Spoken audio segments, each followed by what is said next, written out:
అక్కడికి వెళ్ళవచ్చు, ఇక్కడికి వెళ్ళవచ్చు, ఎక్కడికి వెళ్ళవచ్చు. ఇక్కడ తాళం నా దగ్గర వేసుకుంటాను. తాళం పగలగొట్టేసేది. ఈ తాళం పగలగొట్టాడు. మరి ఆ తాళం ఆమె వచ్చి తీసానంటుంది. ఈ ఒక్క తాళం తీసి లేదు, బయట పడగొడుతున్నాయి కదా, లోపల పగలగొట్టేది. బయట ఆమె తీసినప్పుడు లోపల 8 మంది కిరాయిల యొక్క వ్యక్తులు కిరాయిలు మొత్తం వాళ్ళు చేసుకుని రిసిప్ట్ ఎవరికి ఇవ్వలేదు.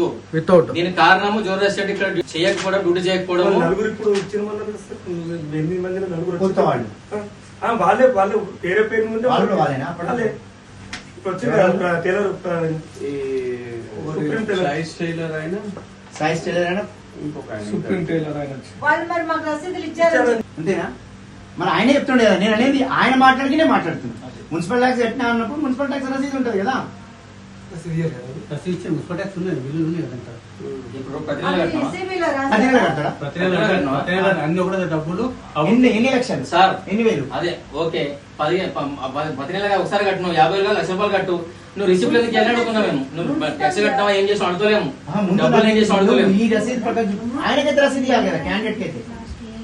ఈ ఒక్కటి కాదు కదా సార్, 60,000 ఒక్క అశోక్ కట్టిన 34,000 చిల్లర, 60,000 అమలు చేసిండు.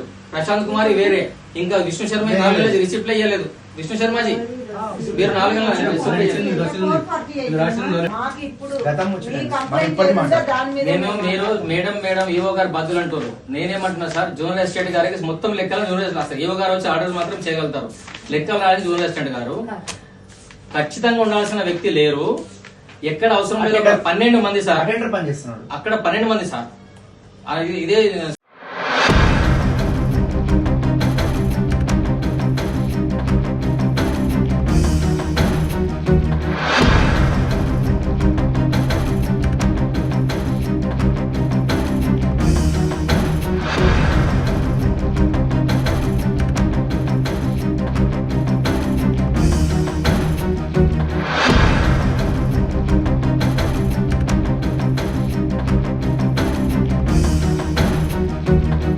లాకర్ లో పెట్టాల్సిన అవసరం ఎందుకు వచ్చింది? పంతులు తీసినారు, ఈవోగా మీరు ఎట్లా ముట్టుకుంటారు, అటెండర్ అతను ఎట్లా ముట్టుకుంటాడు? మూల విరాట్టుని మూల విరాట్టుని ముట్టుకోదు కదా సార్. అసలు ఎక్కడైనా తీసి ఇచ్చిండ్రు మరి, అదే అడగండి. అయ్యగారు తీసి ఇచ్చిండా? అబద్ధం సార్. వెళ్ళిపోయేటప్పుడు మనకు ఇచ్చేస్తే ఇచ్చిన వస్తువులు. ఒక నిమిషం, పంతులు గారు అక్కడే పనిచేస్తారు, ఎక్కడైతే ఉండాలా లేనలేదు మేడం. ఇక్కడ 7,000 జీతం ఇచ్చి ఆ ధనలక్ష్మి అమ్మవారి టెంపుల్ అమ్మ ఒక మహిళను పెట్టారు, రవీంద్ర గుప్తా గారు మహిళను అక్కడ అమ్మవారిని. బంతులు లేడు, అయ్యప్ప టెంపుల్ లో బంతులు లేడు. ఉన్న పూజారికి 7,000 వచ్చిన వ్యక్తి. ఇంకా 2 సంవత్సరాల క్రితము నిఖిల్ కుమార్ జోషి అని ఖర్చుకు నిజామాబాద్ చూసేవాళ్ళు అమ్మవారి దేవాలయంలో. ఇంకో 3 రిసిప్ట్ లో వారికి కూడా ఇవ్వలేదు. ప్రశాంత్, విష్ణు శర్మ ముగ్గురికి మరి ఇచ్చినట్టు ప్రూఫ్ లేకుండా 21 years నుంచి ఉంటున్నాను నేను. ఇప్పటిదాకా నాకు ఏ ప్రూఫ్ లేదు, రసీదులే ఉంది. అవును, మీరు ఇచ్చినట్టు క్యాష్ ఇచ్చినట్టు రసీదు ఇచ్చినాక, పైసలు ఇచ్చినాక రసీదు మళ్ళీ ఇచ్చిస్తాడు 2 రోజులకు 3 రోజుల తర్వాత. ప్రూఫ్ ఎట్లా కిరాయి తీసుకుంటలేదు, మళ్ళా రసీదు ఇవ్వమని చెప్పారు. మీరు కిరాయి కడతామన్నారా? ఎంత కడతామన్నారు, ఎంత ఇస్తామారు వేయమన్నారు సార్.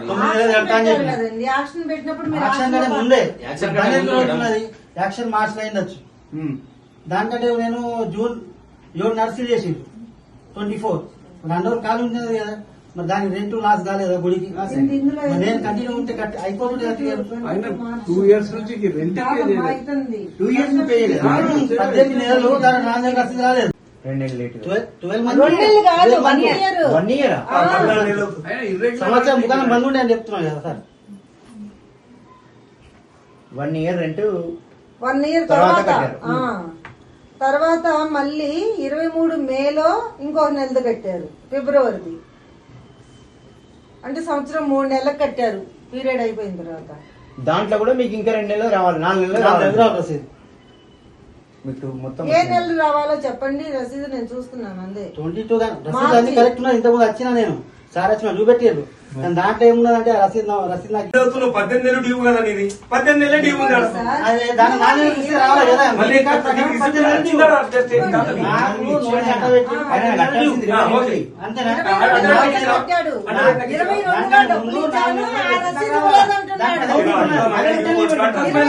రసీదు ఇది అరే ఎప్పుడు అట్లా ఈ నేను రోజుల్లో జామీన్ వచ్చిన రసీదు అనే కదా నీకు? అశోక్ వన్ నెగటివ్ వస్తుంది. అశోక్ దేంతో ఇచ్చారంట అసలు వన్ నెగటివ్ है। उसको बचाने के चक्कर में जरा ठहरो 12 महीने का ड्यू है सब मेरा। बाटा नहीं अभी अभी विनय को बात कर रहा है, ऐसा राकेश बोलना रेड्डी से है। बात करना है। बड़े लोग बोले तो वो नहीं सुने, ये सब लोग का मंदिर को थकाने नाशనం करने को आए। అశోక్ హలో. ఇదిగో 22 మొత్తం నాశనం చేయాలనుకున్న హనుమంతుడు చూసుకుంటాడు. अरे बोलो मैं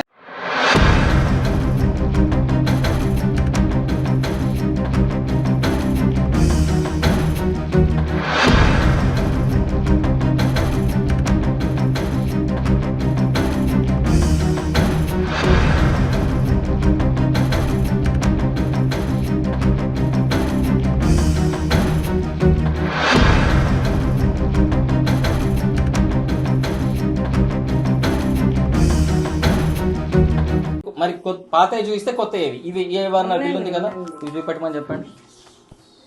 స్టాక్ రిజిస్టర్ ఇది స్టాక్ రిజిస్టర్ లో తీయండి సార్ అది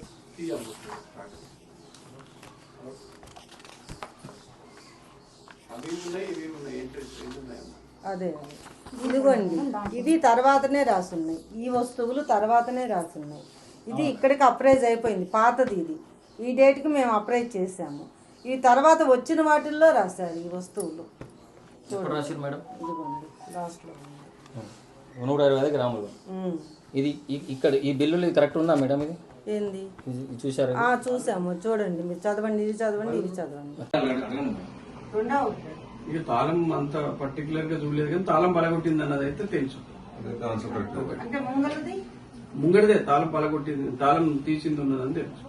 తీసి ఉన్నది మరి తాళం వేయలేదా లేకుంటే అసలు తాళమే తీసి ఉన్నదా? తాళము అంటే మీరు నైట్ లో తాళం వేస్తారు కదా వెళ్ళేటప్పుడు అవును. ఆ తాళం వేసారా వేయలేదా అసలు? ఇక తాళం అయితే పగలగొట్టింది ఉన్నది, లోపల ఒక తాళం అయితే పగిలింది ఉన్నది. లోపల గర్భాలయం పంతులు గారి దగ్గర ఉన్న తాళం పలగొట్టబడి ఉంది.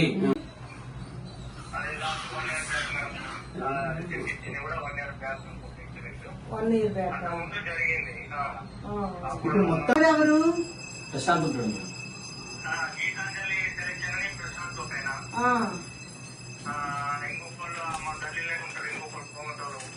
మ్హూ. ఒకేసారి ఇచ్చిన రిసిప్ట్ మేడం, మ్. ఒకేసారి ఇచ్చారు అన్ని చిట్టి రాసుకొని మన సంతోష్ గారు అక్కడ జూనియర్ అసిస్టెంట్ గా పంపించారు. వారు వచ్చిన తర్వాత 4 నెలలు 5 నెలలు చేశారు. ఆయన ఒకేసారి రాసుకున్నారు. వసూలు చేసిన తర్వాత ఇవి రాసింది మేడం. ఇది ప్రశాంత్ గారు ఒక్కతే. ఇది ఇంకా అశోక్ గారి నీ యొక్క నీకు 60,000 కలిపి ఒకసారి ఇచ్చారా రిసిప్ట్ మొత్తం? అశోక్ గారు అమాసకు చంద్రుడు సూర్యుడు వస్తాడు ఆ టైపులో మేడం ఎన్నట్టు వచ్చలేదు ఈ ఊరు కూడా ఎప్పుడు నెలపోతారు కనమాట మందిరం మేడం ఒకప్పుడు దసరా లెక్క పబ్లిక్ వస్తుంది. ఇప్పుడు పబ్లిక్ రమ్మన్న వాళ్ళు వస్తలేదు. అంత గలీజ్ తయారీ కూడా సూర్యన్మా అంటే ఫేమస్, ఇలా జమ్యాన్మా అంటే అచ్చేటోళ్ళు లేరు. ఓకే అది పరిస్థితి తయారు చేశారు మేడం. నేను 25 years నుంచి అన్నీ ఉంటున్నా. నేనే సొంతంగా పొలం తీసి నేనే ఆ బిల్డింగ్ కట్టుకుని నేను కిరాయి ఇచ్చి ఉంటున్నా. 25 years సెట్ అవుతుంది. నేను 1998 లో కట్టాను మా బిల్డింగ్. నేను సొంతంగా నిలబడి కట్టినది. నేను పరిస్థితి ఏంటంటే ఇక చెప్పుకుంటే తెలియదు సిగ్గు. షాపులు అది మీరు కట్టారా? అవును మేడం. మేము స్వయంగా 8 మందిని కలిసి 8 మంది కట్టుకున్నాము. ఓకే సరే 2000 తీసుకొని అది మీరు స్టేట్మెంట్ ఇవ్వండి. ఎందుకు ఆయన మీద యాక్షన్ తీసుకోవద్దు గోపి మీద? మనకేం చెప్పలేదు సార్. అట్లా ఇప్పుడు తను చెప్తున్నాడు కదా, నీతో చెప్పాడు. నువ్వు అడిగావంట రెంట్ నువ్వు అది అడిగినప్పుడు ఇలాగ మీ అటెండర్ కి ఇచ్చాను అని చెప్పని ఏమండి సరేలేండి. ఇప్పుడు తనకి చూపించినట్లు ఇచ్చిన మేడం వల్ల మా పక్కది మేడం ఇంకోటి విష్ణు 46,124 మీరు రసీదు ఇచ్చారు కదా. ఒకటి సార్, ఆయన ఇటు ఇచ్చినట్టు గానీ చేసినట్టు గానీ మనకేం తెలియదు. నేను వచ్చిన తర్వాత దొరికింది. ఎందుకు ఇంకా వసూలు చేస్తలేరు అవును, గట్టిగా అర్థమైంది. అడిగితే అప్పుడు ఈ రసీదులు అన్ని ఇచ్చిండు కదా. అంతే. నేనేమంటున్నా? ఆయన నాకు ఇచ్చినా అని చెప్పలేదు. ఈయన లేదా వసూలు మీకు ఇచ్చిన చేసినా ఆయన అని కూడా చెప్పలేదు. అంటలేడు. నాకు కాదు సార్, ఈయనకి ఇచ్చినా అని కూడా నాకు చెప్పలేదు.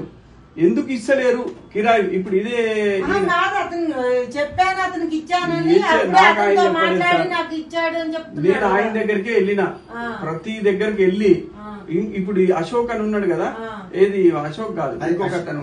మీరు ఈ టోటల్ ఫిగర్ రసీదు ఇస్తే వాస్తవంగా మీరు తప్పు చేసినట్టే దొరికిపోతుంది. గంగారాం ఉన్నాడా? అంతే కదా? అనేదే పని ఇప్పుడు చెప్తా.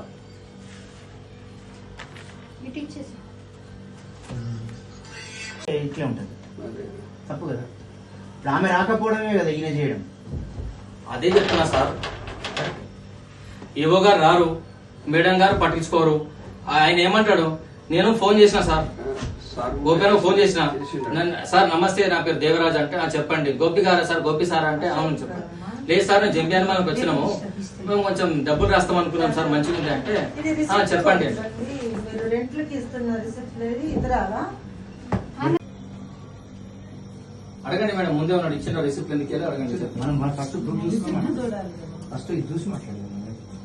అది అటెండర్ సంతకం అడగండి, చెప్పాడు ఆయన. ఇదా? అవును, ఆయన సంతకం అడగండి సార్. బాబు గోపి ఇట్రా. ఆయన పెట్టలే పిల్లలు రాఘవేంద్ర ఫ్లవర్ మర్చెంట్ పిలువ అన్న, పూలని పిలువ అన్న, రాఘవేంద్ర ఫ్లవర్ మర్చెంట్ కదా పిలువ అన్న. సార్ బిల్లు పెడతారు పూలది, అసలు పూలు భక్తులు ఇస్తారు సార్ మొత్తం దేవేందర్ అని రెగ్యులర్ గా 3 సంవత్సరాల నుంచి ఇస్తున్నా.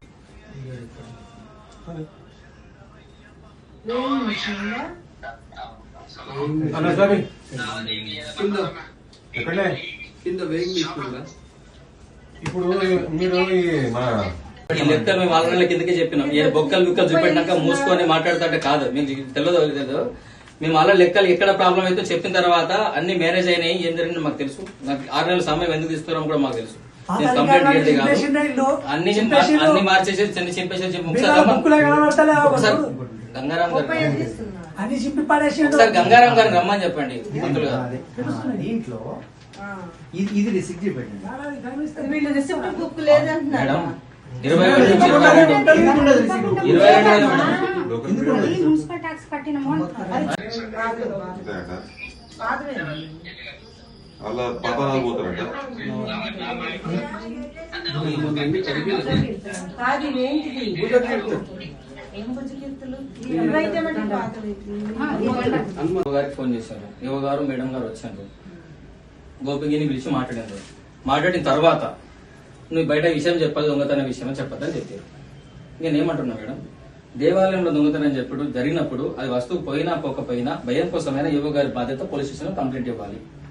ఇవ్వకపోగా ఎవరైతే అర్చకుడు దేవాలయం దొంగతనం విషయం చెప్పిండో ఇతనితో మాట్లాడిన తర్వాత ఏం జరిగిందని చూసుకొని క్లియర్ గా చెప్తున్నాడు, తాళం తీసింది గోపి గారి దగ్గర ఉన్న తాళం తీసి క్యారెక్టర్ అనేది ఇప్పుడు తెలుసు సార్. కాదు అది సార్, మనకు సంబంధం లేదు. వాళ్ళు అనేది ఏంటంటే అతను ఇలాంటి వాడు. అదే, నాకు- ఆ అదే, పిల్ల అదే, వస్తువులు కూడా ఇతనే తీశాడు అని అంతే ఇక, చెప్పేది. అంతే ఇక. ఇప్పుడు ఎందుకంటే మేడం మరి గుళ్ళ వస్తువులు ఉన్నాయని పంతులు గారు అంటున్నారు మీరు? ఉన్నాయమ్మా? ఒక్క నిమిషం, పంతులు గారు ఒక ఆఫీసర్ మీద ఎలా మాట్లాడతారండి? ఆఫీసర్ దొంగతనం సపోర్ట్ చేస్తున్న ఆఫీసర్ ఆ టెంపరీ అయితే పర్మనెంట్ అయితే మాకు ఎందుకు మేడం? అతను అలా మాట్లాడకూడదు. అర్చకుడు మేడం 9 సంవత్సరాలు ఇక్కడ పనిచేసిండు. నేను ఇక్కడ ఉన్నాం 9 సంవత్సరాలు పని చేయండి, 8 సంవత్సరాలైనా పని చేయండి. అతనైతే అలా మాట్లాడకూడదు. పర్మనెంట్ మాట్లాడతావు మీరు మాట్లాడేది దొంగ అంటావా? పేకి అన్నం నిల్లు చేసిన నేను అన్న వాడు మాత్రం నేను ఉపయోగించాను, నాకు అవసరం లేదు సార్. నా కాకపోతే కిరాయికు ఏంటంటే, కిరాయి వచ్చినప్పుడు నాది కిరాయి వచ్చినప్పుడు నా మీదకి వచ్చిండు. 15-14 రిసీట్ నెంబర్ ఎంత? ఎప్పుడు ఇస్తారు కదా, ఇంకా పెళ్లి పడిపోయింది. అది ఏమన్నాడు అంటే నాకు అట్లా కాదు. ఇప్పుడు నేను ఆడ ఉన్నా మేడం క్యాష్ నలిగిపోయింది, మళ్ళా